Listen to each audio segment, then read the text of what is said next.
ഇന്ന് ഉച്ചക്കലത്തെ കുറച്ച് വിശേഷങ്ങളാണ് കേട്ടോ. അപ്പോൾ ഞാൻ കൂട്ടാൻ വെക്കാനായിട്ട് ഉച്ചയൂണിനുള്ള കൂട്ടാൻ തയ്യാറാക്കാനായിട്ട് അടുക്കളയിലേക്ക് വന്നിട്ടുണ്ട് കേട്ടോ. അപ്പോൾ കുക്കറൊക്കെ കഴുകി വെച്ചത് ഞാൻ എടുത്തു വെച്ചു.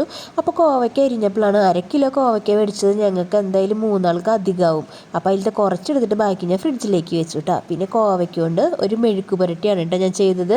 പിന്നെ പാറുവിന് അധികം എരിവൊന്നും ഇഷ്ടമില്ലാത്ത കാരണം ഞാൻ എരിവ് കുറച്ചായിട്ടായിട്ടുള്ള പിന്നെ കുറച്ച് ചിക്കൻ ഇരിക്കുന്നുണ്ടായിരുന്നു. ഞാൻ ചിക്കൻ മേടിക്കുമ്പോൾ 2 വട്ടായിട്ടാണ് വയ്ക്കുക. എല്ലാം കൂടി ഒരുമിച്ച് വെച്ചാൽ ഇവിടെ ചിലവായി പോവില്ല കേട്ടോ. അപ്പോൾ ഞാൻ കുറച്ചെടുത്ത് മാറ്റി വയ്ക്കും. അപ്പോൾ ഞാൻ വിചാരിച്ചത് കുമ്പളങ്ങ ഇട്ടിട്ട് വെക്കാമെന്ന് വിചാരിച്ചു. ഇതിനിടയിൽ പാറു കഴിക്കാനായിട്ട് ചോദിച്ചു കേട്ടോ. പാറു പനി ആയതുകൊണ്ട് പോയിട്ടൊന്നുമില്ല സ്കൂളിലേക്ക്. അപ്പോൾ ഞാൻ മാങ്ങ ഉണ്ടായിരുന്നത് കൊടുത്തു കേട്ടോ. എൻ്റെ ശബ്ദം ഇങ്ങനെ എനിക്ക് നല്ല ജലദോഷം കേട്ടോ. പാറുവിൻ്റെ ജലദോഷം എനിക്കും കിട്ടിയിട്ടുണ്ട് കേട്ടോ. അപ്പം മൂക്ക് അടഞ്ഞിരിക്കുകയാണ്.